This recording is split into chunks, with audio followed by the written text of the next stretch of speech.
Welcome to the IVM Podcast Network. Hello, you nerds. Are we really reviewing these two particular movies together because they kind of sound like each other but not really? Or is it because they released within a week of each other and both sucked? Well, this week, Jishnu and I, Tejas, will break down Assassin's Creed and Passengers. Or Passengers Creed or Assengers, which actually might be fitting.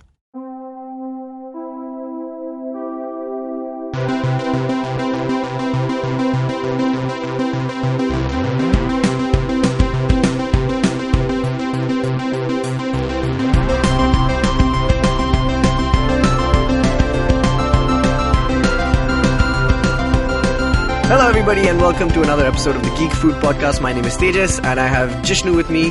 Hi. Yellow. Hi Jishnu. Yellow. So, Geek Fruit, for those of you who don't know, is an online community that is attempting to unite estranged geeks across India and later on the world. And both Jishnu and I, and sometimes Dinkar who appears on this show, and Bashab, the four of us, we try and create content for all the nerds out there in India, and one of the ways we do that is through this podcast. So, this week we have a cool episode. We're talking, actually, is it going to be very cool? I don't know. I'm not sure. We're talking about stuff. That's what we do. We're talking about movies. That's all I can guarantee. Two movies which are not very good. Now, either of I us said stuff. have not, we have not seen the other movie we're going to be reviewing. So, I've seen Assassin's Creed, and you have seen Passengers, and I've not seen, and vice versa, we haven't seen the opposing movies.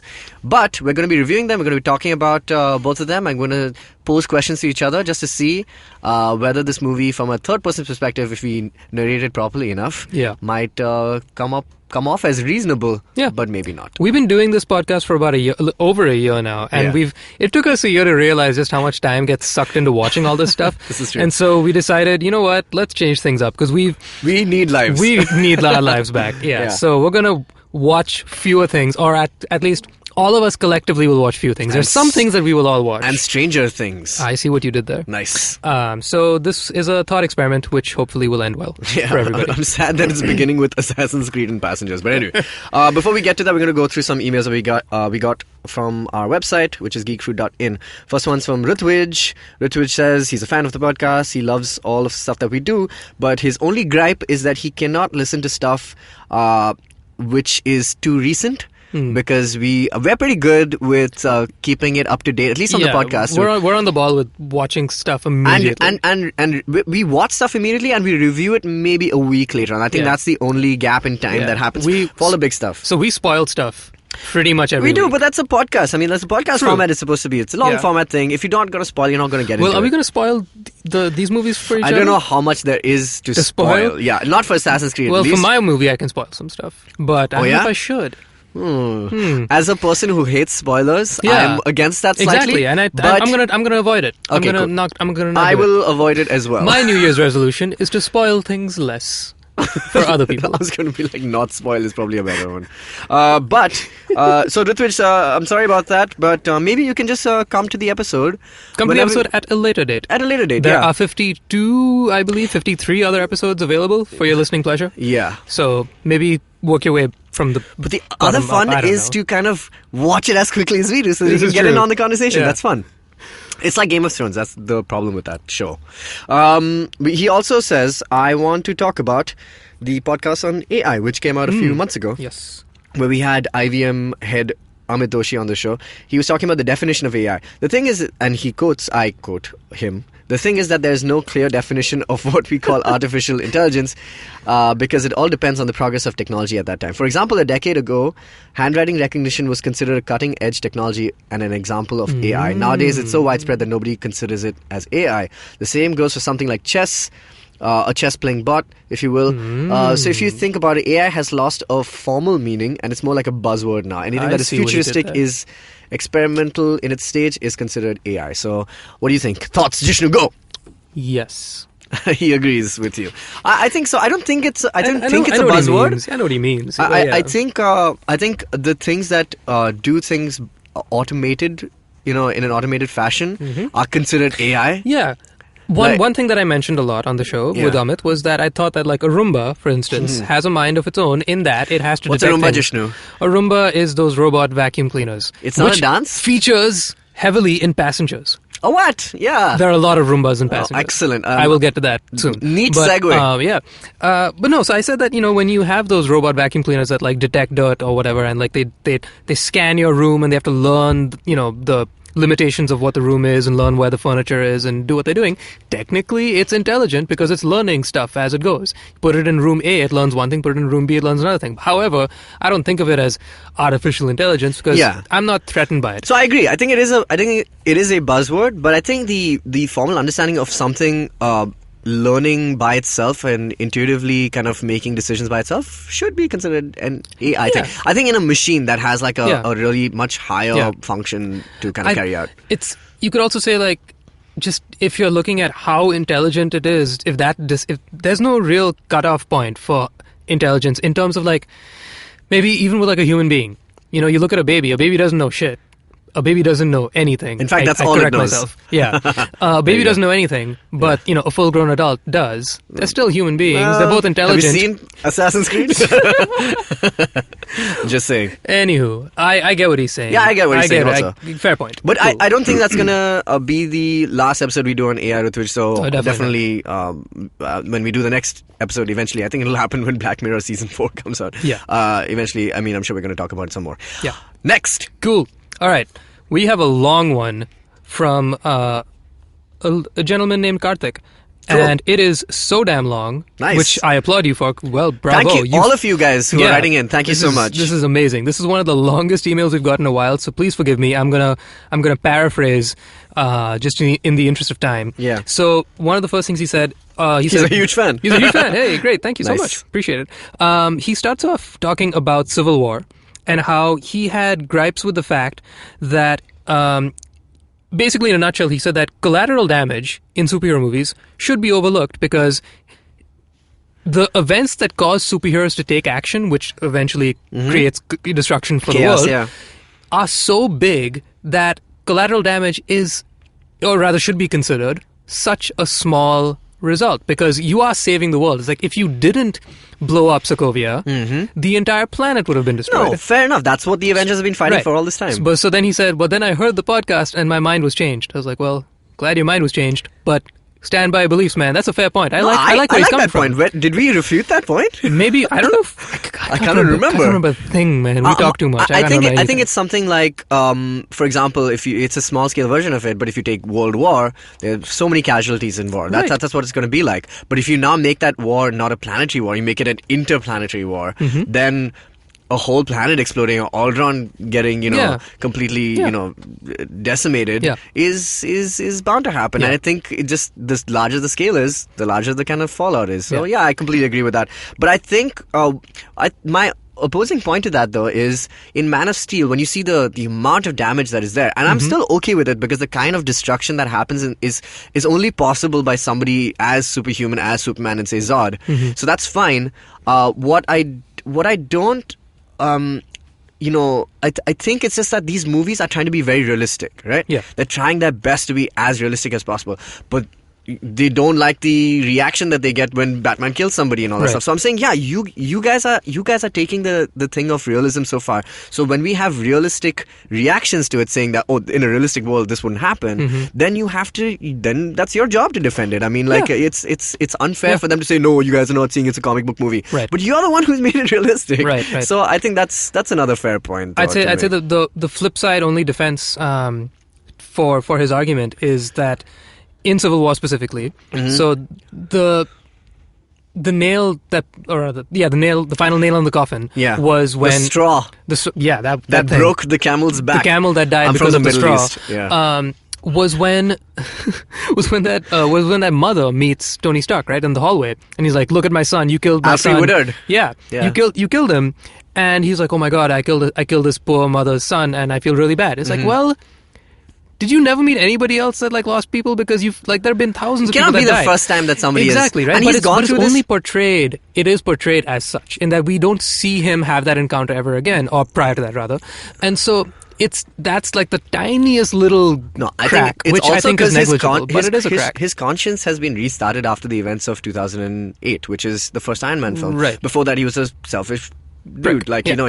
he made, he was a war profiteer. Mm-hmm. So he used to make weapons of mass destruction, etc. So he didn't really care. I think he's in touch with that side now because of people like Pepper, because of people like... But between 2008 and 2016, Yeah, there's still been a lot of people that died, man. Like, why is this one woman so compelling to you? I know that she's also in Netflix series, and that's really, really cool. But why was this one random woman so impactful on your life? Anyway, let's move on. So he has a lot more to say. He had a big ton of stuff to say about Moana. Oh, I love Moana. I was not on that episode, so actually, would you like to... Jishnu, you still have to watch Moana. I have a lot of things to watch, man. Okay, We're going to get to that. all right, We're going all to right. get to that. Thoughts on Moana. I felt it was an average movie and it was riddled with cliches and a predictable storyline, minus the prince, of course. There was no depth to any character, as you guys rightly mentioned. Maui comes back without any strong reason. Yes, that did happen. The sidekicks were missing. The pig or the rooster, which seen on IMDb...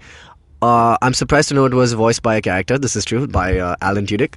Seemed like an afterthought, not eliciting much laughs. Plus, if you think about it, they were not toy-friendly either, which is a big part of merchandising for these films. The homage to Mad Max was wonderful. It was good, but none of the other obstacles seemed interesting. This is so funny that you say this. I think the Mad Max thing, I mean, it was cute and it was funny, but I think... there was this great line that some reviewer said of the movie. He's like, "Come on, Disney, you're better than that. You're not DreamWorks that you do, that you do spoofs on other franchises to build your own story." So I thought that was the only one. I mean, it was funny. But basically, he's not very compelled by the story, or at least by the characters. What is all of a sudden, after thousands of years since the time gem was lost, it started to affect the island? Nothing was explained. Another thing I observed was their attempt to recreate creatures resembling the ones in Miyazaki's masterpiece, Princess Mononoke. Whoa, this is amazing. Yeah, the huge crab, the monster / goddess, but falls short in his depiction. I think taking stuff from other films as not as an homage, but like if you're being inspired by another film, that's fine. I think that's okay with me, because I think Skyfall, take Skyfall, is I think Skyfall and Spectre are two movies which are very heavily influenced, and Sam Mendes has said this, by The Dark Knight and The Dark Knight Rises. And I prefer Spectre now after watching it twice, way more than Skyfall. I really need to watch it again. Yeah, it's great. So I think that's fine that they've taken the essence of that story, which is about the city, it's about London, blah blah blah. It's taken exactly like from The Dark Knight. So I think the fact that if they're no one better than to riff off than Studio Ghibli or Miyazaki, because that guy's a friggin' legend. So it's fine that you can take stuff from him. That's fine. But I do agree that some of the stuff you have to overlook because it is a Disney animated film. It is a kids film. I think that's its feet are very firmly set in that space. So I think that's fine. I think Maui is a great character because usually when you have an inspiring model, it is supposed to be somebody who's like really, really, impressive and stuff like that. But this guy's full of himself. So I think that was really kind of unique. I think that was a flip to what we usually see in these archetypes. Like I kept saying, for Moana, the whole movie is about breaking away from stereotypes that Disney itself has created. So that's always kind of interesting if this was made by somebody else. And I keep saying that you have to watch movies in context. You can't watch them individually without having, naturally to compare with something else. But I think the movie was fine. I think it had a good, strong message for young kids. So that's why I liked it. I mean, if Moana was made by, I don't know, like Christopher Nolan, I'd be like, well, there's a shortage of depth to this film. But if it's a Disney film, I totally see why it is made that way. So I'm okay with that film. And I'm okay with my thoughts on Moana. But I do see that the Mad Max part was kind of, I mean, it was not as, it was a bit silly to rip off the entire franchise so clearly. Yeah, go ahead. Well, he goes on to...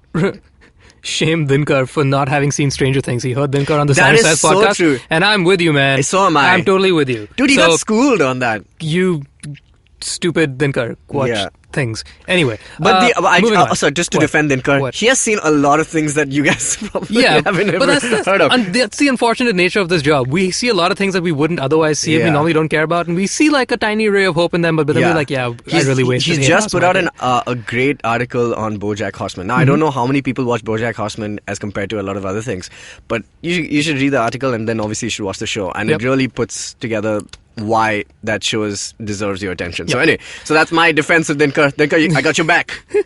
He also continues to say, I'm surprised you folks haven't covered Westworld yet. Well, we are going to. It will happen as soon as I actually get around to finishing seeing it. I've started it. Like I said, I have a lot of things to watch. Yeah, I've seen it though. That show will be one where we will spoil the hell out of it. So we decided to wait on it because it's a lot to take in. It's a great show. We didn't want to do it too soon, much like one of the previous emails said, we spoil things pretty quickly, so thought we'd wait, give you guys time to see it as well. There's no pleasing anybody, Jishnu. Seriously. So yes, Westworld will be coming out soon enough, hopefully in a few weeks. And then the final thing he said is, what would you guys care to do a podcast of the worst TV shows and movies of last year? Actually, I don't want to because I would much rather talk about the good things. Yeah, I'd spend my time watching good stuff. If I watch bad stuff, I'd rather preach happy thoughts than, poop on bad things. I mean, I'm sure if it's bad, they don't need more pooping on. You know what I mean? I'm sure it's worth an article on if it's ironically good because I'll do it in my own free time. I love playing drinking games to bad movies. That's definitely great. Those are always fun, and I'll do that any day of the week. And we have 2 coming up right now, so it's fun. 2 bad movies coming up right now. Jeebus. All right. Okay. We have so many. All right. Another one is from Bhavika.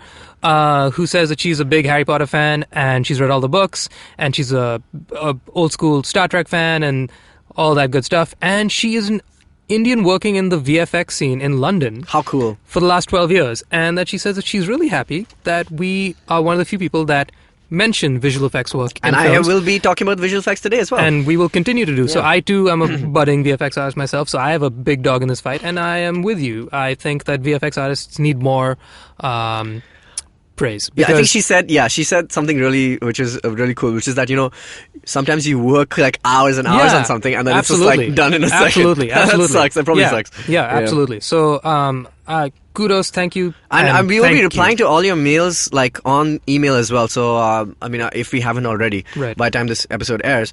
So, yeah. All right, and the last one. Whew, Jesus. Last one is from our good friend Parth, who has been mailing in consistently since a couple of months ago. He's the only one this week, however, that's kept up with the bullet points. So, reiteration, guys thank you so much. But yeah, bullet points, please. It'll just make our lives a lot easier. Like the song by Spot in the Box. All right. So he's doing his pre-boards right now. Good luck. The time I became a good musician is during my pre-boards. I think I just learned how to play a guitar instead. Okay. He goes on to say that he has some expectations for 2017, and we have to really do an episode like counting down maybe a few of these films. We will. So these are the ones he's really excited about. Number 1, Logan. He's a diehard Wolverine fan, and he's like, they're not exactly following the comics, but he's just really excited, and I think he's excited in the same way that we are when we don't know exactly what's going to happen, like, say, Fantastic Beasts. So when you don't know where the plot is going to go. Excited. So I think that's really interesting that Logan is going to be kind of an adaptation of Old Man Logan. So, he's excited about that. Number 2, Dead Men Tell No Tales. This is Jack Sparrow. What is it? Pirates of the Caribbean. See my point? I was going to say, I don't know if I necessarily agree with this one, but all right. Jack Sparrow is practically a living legend. This I agree because the number of cosplayers has proved that. But and with so many movies, and all have been received nicely. I don't know. Nicely is a polite word. Yeah. I think the first movie was the best. Yeah. The first 3 were received well enough. Yeah. The first movie obviously second the movie most. I didn't but like then it after that, like, did people even see the Penelope Cruz I saw. one? Yeah, I did. Did you? I don't remember it. Yeah. And that's exactly. I haven't seen my it because point. I knew I'd forget it. Yeah. Well, anyway. So we'll watch it if it's good. Yeah. It's good. Number 3, all the Disney movies. Cars 3, Big Hero 6 TV series, and so much more. Actually, I'm not very excited about... I'm excited about Cars 3 because I may be the only person who liked Cars 2. I like Cars, which actually is the black sheep of the Pixar family. Yeah. Big Hero 6 I wasn't a fan of, but the TV series might change my mind, so yes. Transformers, oh my god. Put Anthony Hopkins in anything and I will give it a watch. Do it. Seeing huge chunks of living metal fight. Now who doesn't love that? Jishnu. Yeah. Okay. Yeah. Alright, number 2. Number 5. Guardians 2. While I'm not the biggest fan of this galaxy hopping group, the trailer has convinced me to watch it, and Jishnu loves that. Jishnu is the biggest fan of Guardians that I know, though I definitely won't be one of the first show watchers. Jishnu will be that. So prepare to have that also spoiled. Yeah, almost we'll be immediately. So be prepared. Yeah. I think anything in the Marvel universe is now going to be spoiled as closer we get to the Infinity War. Number Next up 6 is Infinity Wars. Infinity Wars, a major coalition of all the Marvel characters till date, mostly with new ones. Let's hope it's as good as Civil War. I hope so as well. I hope Josh Brolin does a good job as Thanos. That's actually my biggest expectation from it. Number 7, Inhumans. Finally, the sidelined till Civil War 2, somewhat in the comics. Characters hit the big screen. Will they be shown in the blue area of the moon? Will Medusa and Black Bolt be there? I hope they are. Will they somehow feature Ulysses this soon? I don't know. I'm actually not... The first 2 episodes are going to be released in IMAX. And then the following is a TV series. Yep. So I'm excited about it. I like the Inhumans. I've enjoyed the cartoons, them in the cartoons, in the comic books as well. Nothing more to say about them. I have all of the thoughts in the world, but I'll hold off until we inevitably do an episode on it. This is true. Yeah. Number 8 is the last point. I'll pass out of 12th grade, get into college, hopefully, and get into binge watch everything I missed out on these 2 years, maybe. Geek on, Parth. Thank you so much, Parth. Thank you so much, Karthik. Thank you so much, Can you do it? the rest of your names. Bhavika. Who did we miss? One second. Ruthwij. And Cool. Ruthwij. Thank you Amazing. so much, Ruthwij, Bhavika, Karthik, and Parth. You guys are the best. We Thank you spent so much. 20 minutes answering people's emails. This is a lot. But we Okay. got through a bunch of stuff. Go everybody. Go team. All right, team. let's take a break, catch our breath, and get back into Aspas. Assengers. It sounds like a pan gutka kind of Aspas. That's pass. So Aspas. Okay, go. You see what I did? All right. Okay. It was rated Goregaon's most intelligent podcast. It was the best new podcast of the day when it was launched. And now, the irreverent brand of attempted humor and botched education is coming your way. You have many burning questions. So what is the Brexit? What do mathematicians do, man? I mean... Introducing Simplified, a weekly podcast that deconstructs issues around you, such as, what on earth is Bitcoin? So Bitcoin is just another currency like the rupee or dollar. The difference here is it's a virtual currency. Do resolutions in cameras really matter? They think that just because a number is higher, what they're getting is actually more. And encryption. So encryption, okay, is a process of encoding messages in such a fashion that only the intended recipient sees it in its intended format. Hosted by Narendra Shanoy, a very wise man who can't stop making B.G. Woodhouse references. And Deepak Gopalakrishnan, who calls himself Chuck, a madman who can't stop making poor jokes. Naren, what do you call a forest where you find all the latest news? I don't have a good feeling about A topical rainforest. Follow Chuck and Naren as they scour Google and read Wikipedia for you and condense it into language you can understand. Simplify, helping you appear smarter to an audience that knows no different. Hey guys, welcome back. You're listening to me, Tejas and Jishnu. Hello. And we're talking about Assassin's Creed and Passengers. Why are these movies being reviewed together, Jishnu? Hell if I know. They sound similar and they're both equally meh. They were both equally... I think, they were also, literally, they were I take weak. that back. Okay, you take that back. I take that back. You have good things to say about I Passengers, have good I'm things sure. about Passengers. I have few good things to say about Assassin's Creed, which we shall begin with.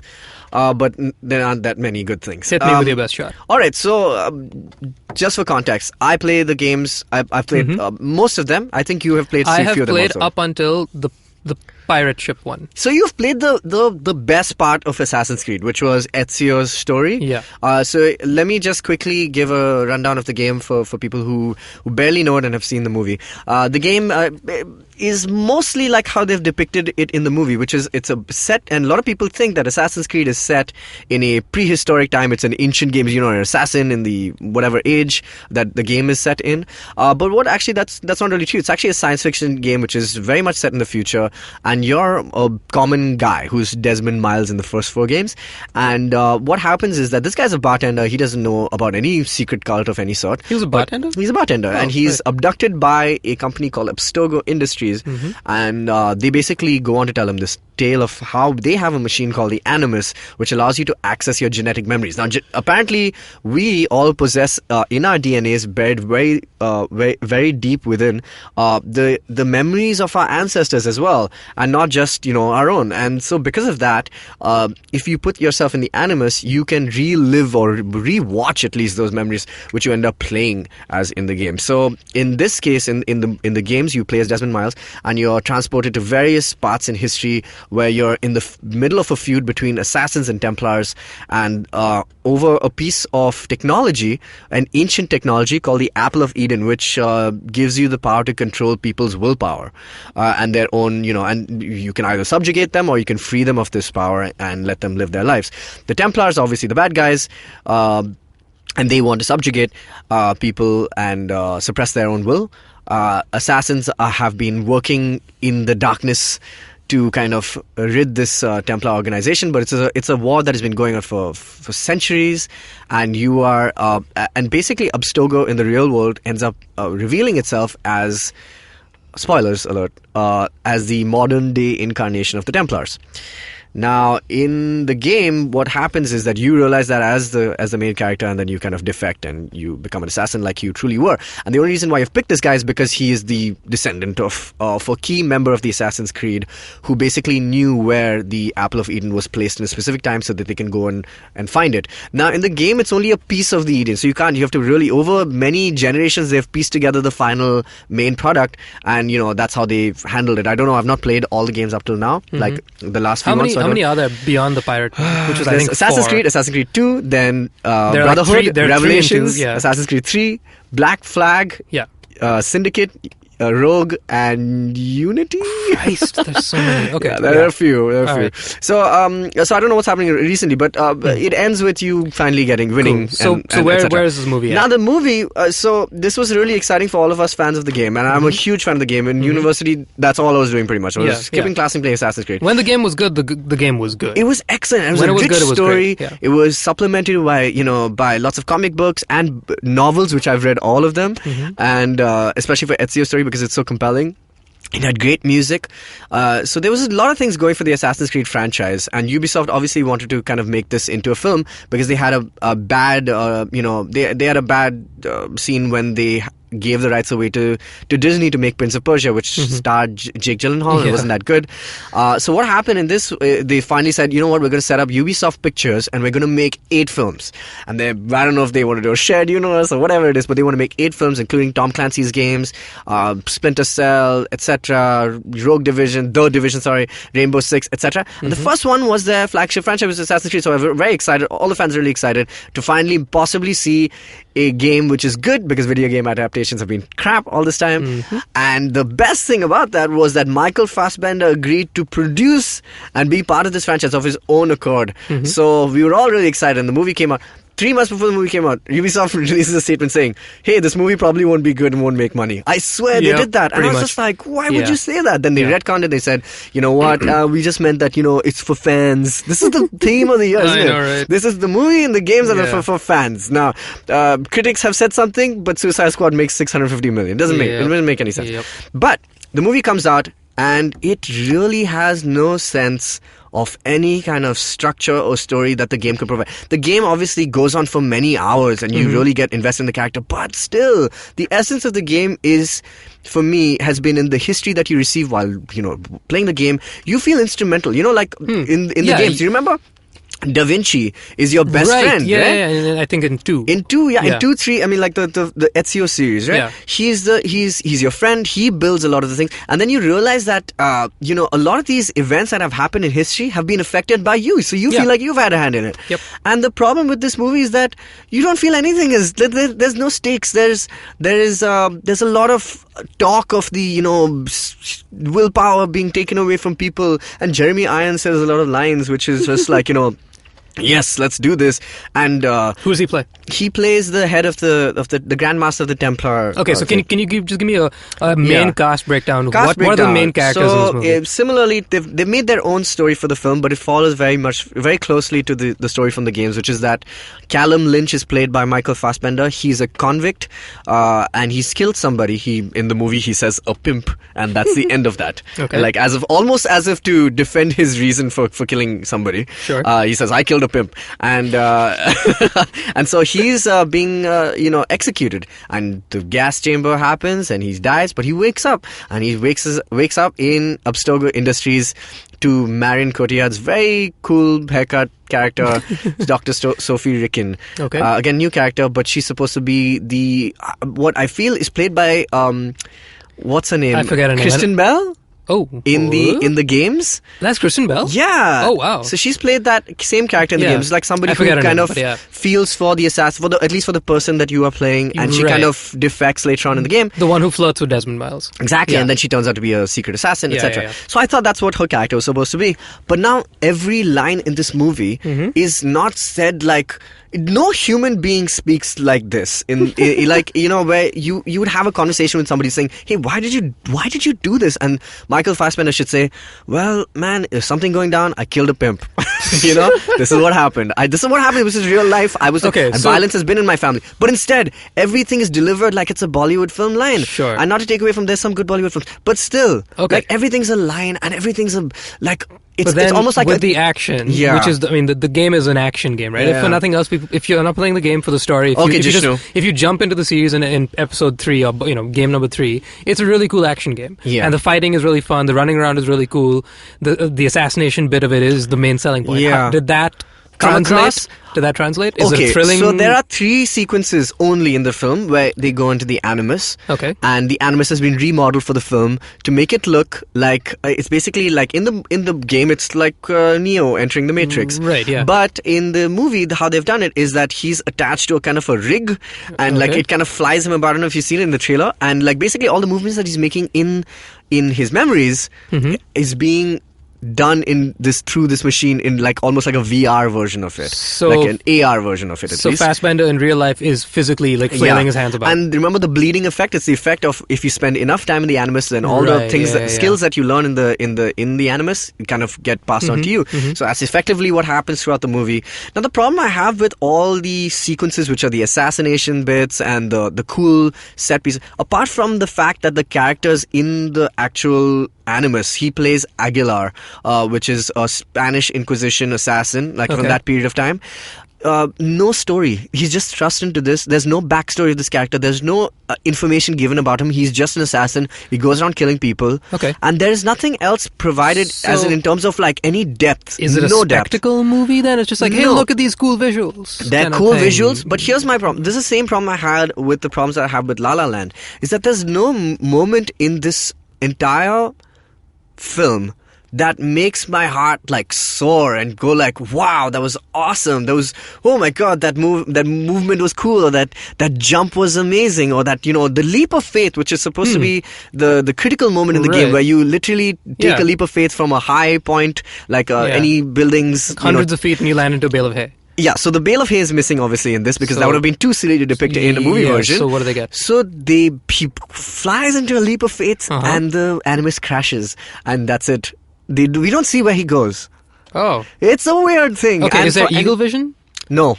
Is there like the same kind of moves of like The moves the are there. guys the bad guys are red, the good guys are yellow? No, nothing Any of like that. No. Oh my gosh, no. There's nothing. There's no blending. Okay, You know what I so love what is about so things what is blending? so give me the fanness of it. If it's made for fans, what's so made for fans in this? Like, Nothing is made for fans in this, apart from the fact that the story is somewhat similar to the and you see Abstergo. I think a lot of merchandise has been sold with the Assassin's Creed merchandise and the Abstergo logo. That's disappointing. And yeah, it is. It was So what such would a so disappointment. there's nothing that I would get for being a fan that's played like at least 5 of these games. There's nothing that I would get that somebody No. that has never played the games would get. No. Really? Yeah. Man, because when I watched I'm a huge Warcraft, fan, yeah. we reviewed Warcraft Exactly, right? almost a year ago. Yeah. And I said that like there were so many jokes in that were great because I was a big fan and I'd played the games a lot. Minus the Leroy Jenkins bit. Minus Leroy Jenkins bit, which Yeah. I was really hoping for. Yeah, but yeah, same. I mean, so like that, the only satisfying thing about the Warcraft movies is that the fan service was really cool and that Exactly. it was handled nicely. No, even in Rogue One, there's so Yeah. much fan service. Right. This movie doesn't have anything which is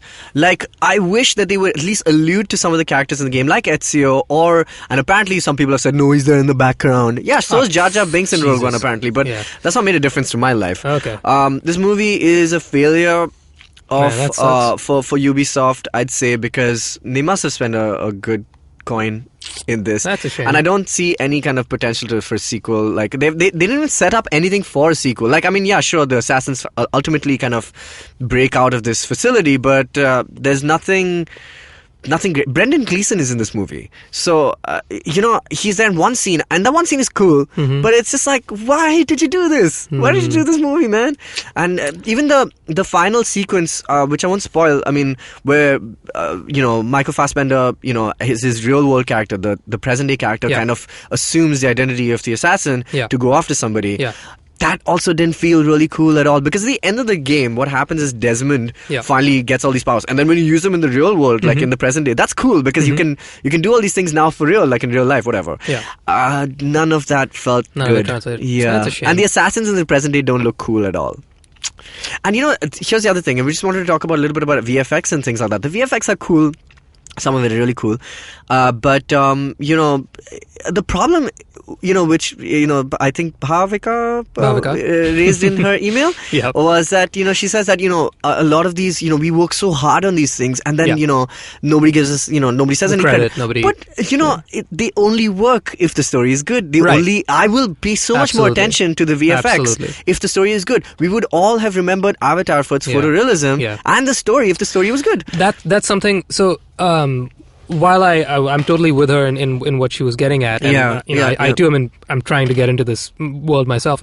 One thing that I find a completely sorry excuse for a plus to a film or a TV show is when people say it's an alright film, but the visuals are really cool. I'm like, well, especially if it's the kind of film that I'm going to a big theater to pay good money for and whatnot, and it's it's produced by a big company if it's on TV or whatever. There's a bare minimum. Like, at this point, the technology and the power that we have in our hands, if all it takes is time to practice our craft, given the tools we have available, there is no excuse for shoddy workmanship in visual effects. I agree. So it's a bare minimum. So you can't sell me on a film or a TV show telling me that the story is crap, but it looks beautiful. Exactly. I could care less if it looks beautiful. This is so true. Because I would much rather see, like, a Tarantino movie where it's just a bunch of people sitting in a room. Like, I saw Hateful Eight again just recently, and I was just like, this is beautiful. This is my perfect movie. Like, one of my favorite films ever is 12 Angry Men. And one of my favorite movies ever. And Hateful Eight is almost the exact same thing. Okay. In that most of the film is a bunch of dudes talking in a room. Awesome. And that is it. Yeah. There is no, hardly any budget spent on visual effects. Yes, there's a lot of blood that he's bought, bullet packets and blood packets. That's the Tarantino style. But that's not his selling point. His selling point is not the fact that you say the N-word a million times and the fact that you see like 100 pools of blood.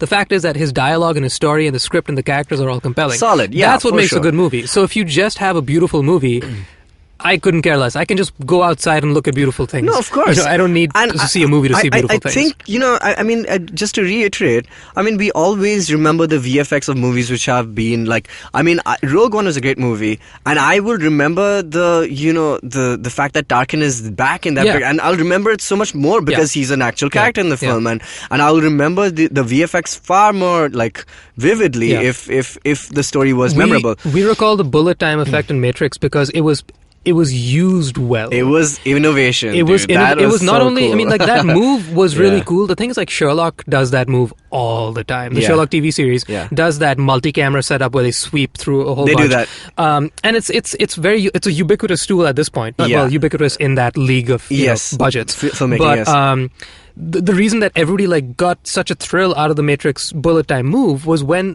the story was just set up for you just right, that you needed that move to happen, which could not be done in any other way. Yeah, this is that true. was a marriage of writing and tools. And it's set in a story which would only require for something as cool as that to happen. Right. Yeah, absolutely. Very true. Yeah, like with Gandalf and the dwarves. Yeah. You need a compelling story like Lord of the Rings, which is written so well. That is the compelling story for me. Yeah. To make those kind of moves work. Like otherwise, if I just say like I can make some dude really tall and some dude really short. All right, then what? Great, well done. That's neat. So I think I think the easy part, and this is, I'm sorry for saying this to all VFX people, the easy part is done. We can do amazing visual effects these days. Yeah. But the hard part is obviously story. It's always going to be that. My last point on this film is just the macro thing of video game adaptations being really shit, and that is still true as of Assassin's Creed. We had two hopes for last year, which is Warcraft, and and I much preferred Warcraft. I think Warcraft is a masterpiece in front of Assassin's Creed, really, because there is a semblance of a continuing story, and that and there are a few characters which are really compelling. There are. I can't remember his name. Yeah, I know. But the main green dude. Was super compelling, and that ending kind of threw me, man, of Warcraft. I don't know if you guys have seen it, but like that was a good film now, in Yeah. my book, if I have to compare between Assassin's Creed. Fair point. And the problem, what I don't understand is that Ubisoft is a great storyteller. They have some great franchises. One of them being, Assassin's Creed or Prince of Persia, or if you take Splinter Cell, all are very compelling characters and all are very compelling games. And you can watch them as movies, like you can play them as movies. But so I'm really surprised that, they took creative control and they set up Ubisoft Pictures and they said, yeah, we're going to make movies. And then this is still the result. And I'm really, really surprised at that. And I just think, maybe this is their first foot in it, but Well, because it's the same thing as choose to Marvel. hope for It's the like best, it's man. like Marvel, right? It's like when Marvel gave the rights to everybody else to make the movie. They sold the rights, right? They gave it to whoever. They either gave it to Blade and they had some success with it, or they gave it to Spider-Man and then they did Spider-Man 3. But when they finally took it back and they said, you know what, we want our characters back because we know how to tell stories. Yeah. And then they did Marvel Studios. Yep. Iron Man came out, dude, and that has spawned what is the biggest, world-building franchise thing yeah, we that is got there. Spidey back because Sony said sorry. Exactly. Yeah. Pretty much. And that's what I was expecting from this film. And that's what I'm expecting from Fassbender, who's so weird in this movie, man. Yeah. Did he He's fit, not good. Doesn't fit, right? No, I mean, he's fine. I mean, he's a good-looking guy who can play an assassin and can play a... But the script is so shoddy, Yeah. man. It sucks. I'm just sorry. This movie that's a shame. was really sad. And I'm very sad about this movie. Okay. Ubisoft, get your shit together, man. Cool. So All right. I'm going to flip it. I'm going to talk about some actually... I'm in the minority by quite a bit. All right? So we're going to talk about Passengers when we take on the other side of this break. I have good things to say. Cool. I'm And glad. I want to there hear good aren't- things. There aren't enough people saying good things about Passengers, so I think it needs some. So All right, let's take cool. a break. We'll get back to it. Finding the right drink at the right place can be a big challenge. Exploring a new destination to its fullest could be a daunting task. So tune in every Friday and listen to the Drinks and Destinations podcast with Rajita and Samira, who introduce you to the world of fine wines, beer, spirits, and travel. You can subscribe to us on iTunes, SoundCloud, Audioboom, or any other local podcast app. Hey, welcome back to the Geek Fruit Podcast with me, Jishnu, and Tejas, and we are talking about Aspas, which means Assassin's Creed and Passengers. Yep. So Assassin's Creed clearly disappointed Very severely. disappointing. Passengers, also, the internet would tell you, disappointed severely. I saw it with Dinkar on the first day that it was released in India, which was actually like a week or at least a Has week it been or out more. for a week now? No, More than a week now. It's been out for a little more than a week here, and Okay. it came out in India far later than it came out elsewhere in the world. Right, and so right. all the reviews had already come in by the time we saw it, and I didn't read any of the reviews, but clearly I knew that everybody was like hating on it. Yeah. And unfortunately, I don't know if it's a good thing, but whenever I go into a movie, knowing what people think about it, I have a hard time letting that go, so I chose to be optimistic about it, right? Which I guess is a better way to be rather than pessimistic. I think But your expectations were low for this film, right? my expectations Because were you had not heard- low. Well, that's the thing. So, Yeah. okay, I recall when Dinkar and I did actually, I might have done with you, when we did the episode where we broke down trailers, 20 Yeah. trailers. That was with Dinkar, yeah. A few months ago, we looked at all the trailers that were coming out for the, next few months and into January as well. And so we saw the Passengers trailer, and I distinctly remember myself saying that this was one of 20 trailers that I could actually remember. In that, the trailer was like 3 minutes long. The first 2 minutes were really good and very compelling, and it got me really excited. And then the last 1 minute had action sequences, explosions and stuff. I was like, why are you doing so well? And what I liked about that trailer and what it showed in the first 2 minutes was just two people stranded on a ship and having a conversation with an android bartender, and it had a very rom-com feel. Michael Sheen. Love him. So it was Chris Pratt and Jennifer Lawrence having a conversation in a very rom-com fashion in a science fiction setting, with it having a conversation across the table from an android. Yeah. And it was really cool and cutesy. I was like, this is great. I mean, like, I like rom-coms just fine. This is set in space. That's fine by me. I have no problem with this. And then shoehorn in classic explosion, epic music. This movie coming was not soon. what it seemed. Yeah, exactly. And I was like, I liked what it seemed like. Why would you not make it what it seemed like? But all right, fine. And then the movie gets, crapped on by everybody. Cool. So I go in to see it, thinking to myself, I really like Chris Pratt a lot. I think he's great. Yep. He has never disappointed me yet, significantly. Jurassic World, he did a was fine fine. job. He was fine The in movie it. was not that great, but he was fine in it. Jennifer Lawrence, if you've heard us talk about her before, you know our feelings. I'm not the I biggest like her. fan. I love her in Hunger Games. I hate her in X-Men. Yeah, so I'm not the biggest fan, but I can live with her. She's great in Silver Linings Playbook. She sucks in You know, Joy. yeah, No, she so- doesn't suck, but I hated that Anyway, movie. so that is all I had to go off of, right? So the way this movie starts off right off the bat. I'm going to try really very hard not to give spoilers because there are quite a few things that twist and turn, which is what I appreciate about the film. Oh, okay, cool. So within the first 10 minutes, right, you're already up to speed with what all the marketing has been telling you, which is great. So everything was off the table immediately. So then should I... Well, the only thing I know is that the premise is that there are people two who stranded. wake up Yep. earlier than Yep. the rest of their crew. And that's it. And that's all. That's it, right? So they wake up 90 years earlier than they should on this like several centuries long journey. Right. So they're Cool. leaving Earth to go to this place, I forget what it's called, some other planet, and it's going to take hundreds of years, and that's just, they're basically on a bus. They're on a giant space bus. Right? Space bus! They're on a space bus. Love it. And something goes wrong with the pods, and they wake up early. Chris Pratt is the first one to wake up, and he's like, oh my god. So he sets up, he walks around and like he basically shows off the gadgets of the place, which is really cool. He's trying to figure out what's wrong with the place. Yeah. And then eventually Jennifer Lawrence wakes up, and that's where tables turn. So what is the conceit for them not getting back into hypersleep? Like, They just can't figure it out because they're just okay. regular passengers. Oh, right? Well, that's in the title. Boom. So they're just regular passengers, and they can't access the bridge where the crew is also asleep. So everybody is asleep on the plane, on the bus, I guess, and they just can't figure out a way how to get back to sleep.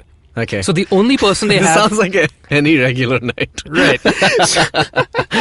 It's just, yeah. It's so the only other person awake is this android played by Michael Sheen, who's a bartender, and he's really, really compelling because he's basically... Because he's Michael Sheen, he's a great actor. One, he's a great actor, and two, I think he was a pretty neatly written character in that being an android, he obviously doesn't, get a lot of human sentiment, he doesn't really understand nuances of humor and things like that, and Chris Pratt plays the typical Chris Pratt, like... He plays Chris Pratt. Charming, Chris Pratt-y, snarky humor kind of guy.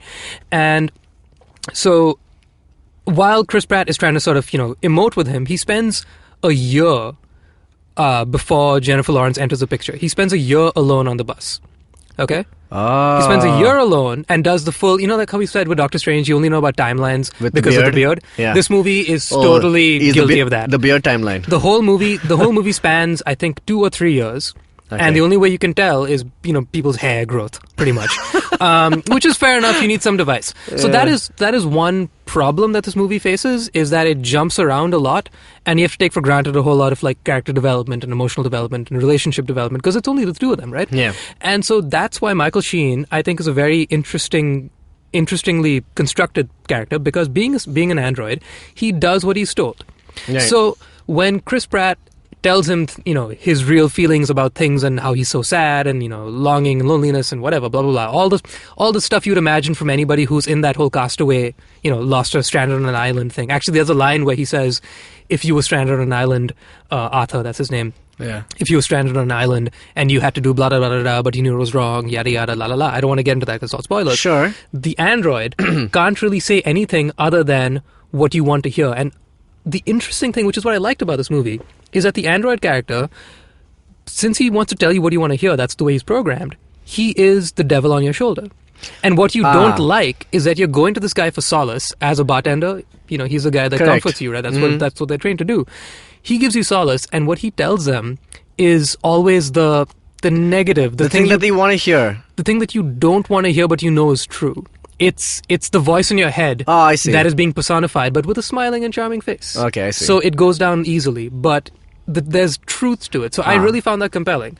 So now I have to fast forward through, I have to skip over a whole lot of the actual plot per se, but what was weak in it, which I think everybody's complaining about, is that since, it's going across, 2 or 3 years, the movie tries to be a bunch of different things. So, like I said, the trailer starts off with this whole rom-com space, which it has a big, like maybe 50% of the movie is this romantic comedy. Because once they meet, they are the only two people on the bus. What So are they going to do? hump. They hump eventually. Yeah. They're both like, hey, you're really attractive. And They're they're both really charming. attractive people Yeah, and on cool. a- And so it's cute and it's fun and it's got a lot of like very typical rom-com tropes to it. Yeah. Fair enough, right?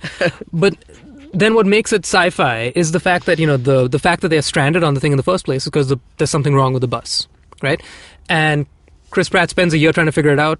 He can't. Do they know why They like, don't. What? Sorry? Like, for example, like when he wakes up, he's like, "Oh wait, I remember going to sleep." Yeah. Do they remember why they were? On Yeah, this exactly. They know exactly why they're here. They know where they're going. They know the whole thing. So all they're trying to do is to go back to sleep, because if they don't go back to sleep, they're going to live out their lives. And the pods that they were in are stasis pods. Yeah. And so all the other people will remain the same age. Like there's one really, like a really cool moment where Jennifer Lawrence is like looking through her photos, or I guess videos, of her friends who are saying goodbye to her when she was back on Earth, saying like, "Hey, I know I'll be gone when you get to whatever the other planet was called. I know you'll be gone when you get there, or rather that I'll be dead when you get there. But just remember that you're my best friend and I love you." And Aww. so like it's a really interesting, psychological turmoil going throughout this film, which is one film that it could have been. But then there's also the rom-com relationship between these two stranded on an island, Right. And then there's also the plucky, charming, 3 people in this together. One of them is an android. A lot of funny things can ensue. Okay, right. And then third act is when we introduce Lawrence Fishburne and Andy Garcia.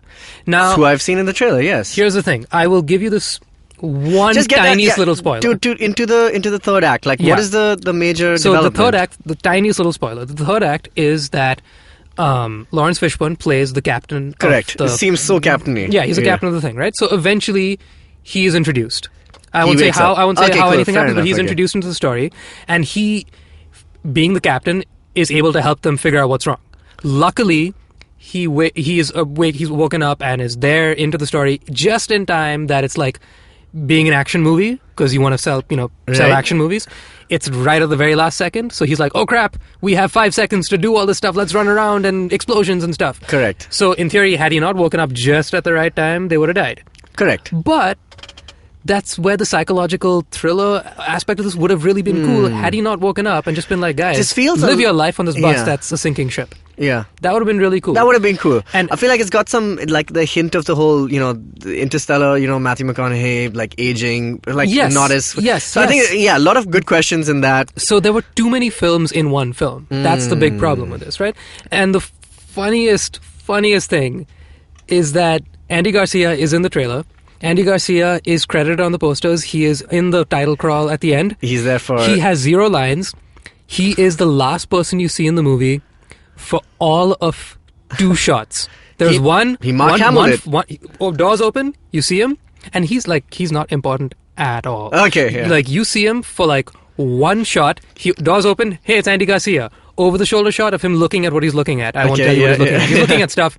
Cut to finish. I think So he gets title credits. He gets the 'Cause paycheck. he's Andy he gets the Garcia. trailer. So why do they pay Andy Garcia to do Because- this? You could have had anybody else. Because he do lost a this. bet with the director. I guess so. Like, so like, I look at this cast thing, right? I see 5 people in this movie. This gets me very excited that this is a big budget science fiction movie with only 5 people in it. This is true. That's really cool, and they're 5 very, very good actors. Yeah, all really good good actors. names. Yes, this is true. When I see the cast list, I get excited. But then when I see the way they're used, especially with Andy Garcia, I'm just like, why the hell would you could have just made it 4 people. Like, you didn't need that guy. This is true. Or get like the gaffer or like the key grip to just like, hey, step in, put the It's like costume when on. we you do know, like productions here in Bombay, if we need like an extra, which Yeah, is like, like, oh hey, shit, sound who do we dada. get? Like- Sound dada is in. Anyway, The dress dada is in so the film. Andy Garcia was by far the funniest thing in the movie by virtue of just Ironic, being there. yeah. Like, why the hell are you here? Okay, that's But interesting. the redeeming thing I will say, basically, which I don't think people are talking about enough, is that within itself, the story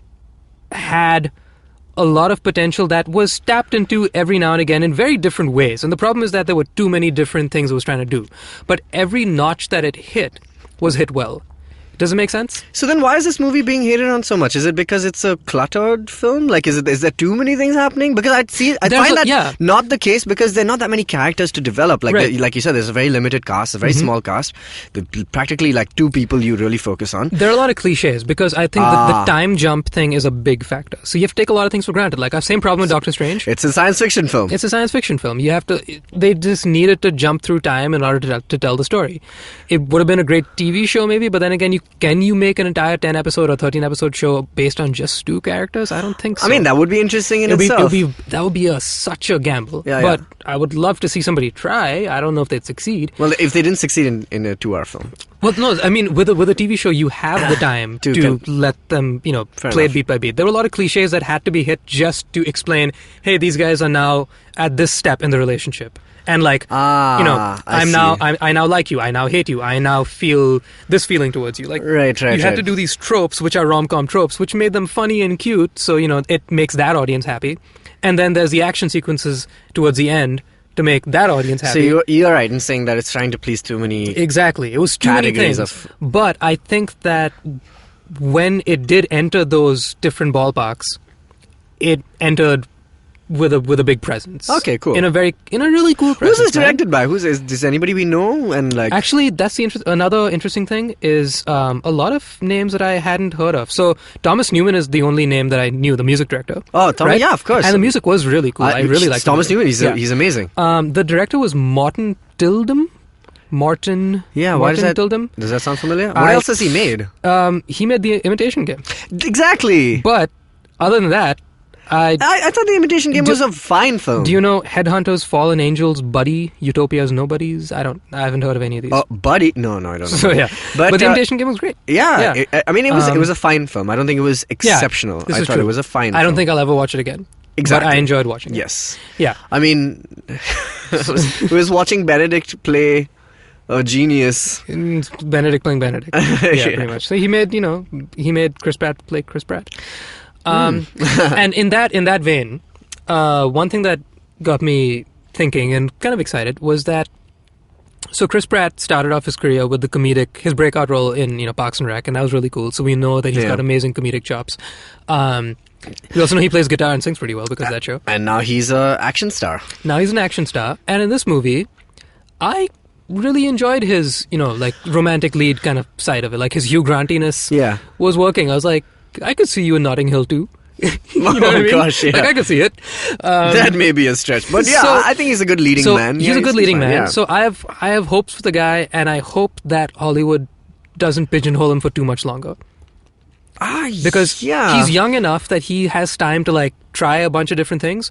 Then quit the game, come back like Mickey Rourke in The Wrestler. Yes. Yeah. Instead of doing that, I hope that he is able to branch out a bit more. Yeah, he'll have to, I suppose. Because he's got Guardians, he's got Jurassic World. He's in the Marvel universe. He's set for a while. He's got the big budget action movie franchises in his back pocket. Right? Between Marvel and Jurassic World, he's set for life. Yeah. He's good. He needs to Chris Evans it now, which is... Not another team movie? No, but Chris Evans, in between the Captain America films, has done some really good stuff, man. Like Snowpiercer, man. One of my favorite films. Was he in that or did he direct? He was in it. Oh, wait. He's trying to direct? Or has he already directed? I think he's directing something. He was in this other movie, which was not very well received, called Playing It Cool. It was like a romantic comedy thing. But it was very... I thought it was quite innovative, like in the way they dealt with the tropes of romantic comedies. And they did a lot of cool, like, very 500 Days of Summer-ish kind of gimmicky things, but I liked that, and a lot of people trashed that movie, but I thought it was good.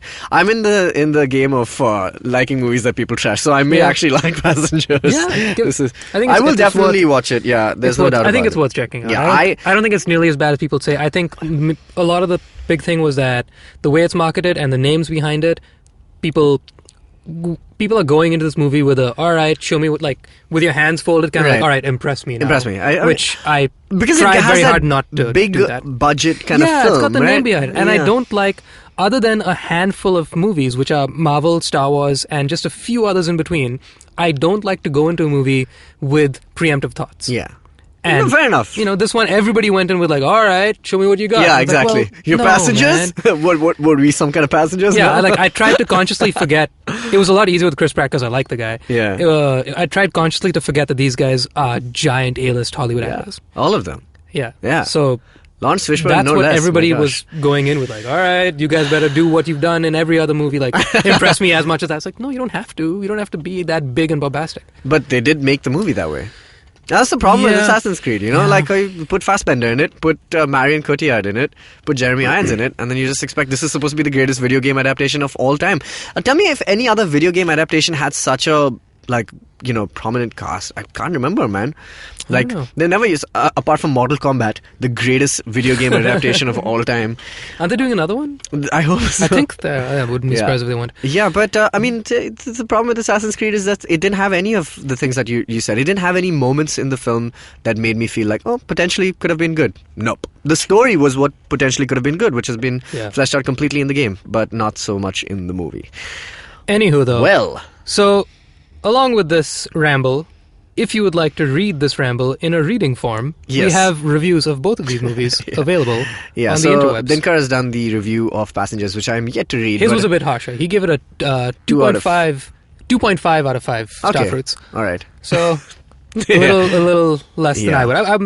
I don't want to give it a number. I will not give it a number. I liked the movie. How about that? Okay. Is that enough of a rating? That's I liked fine. it. You liked it. Jishnu, you liked it.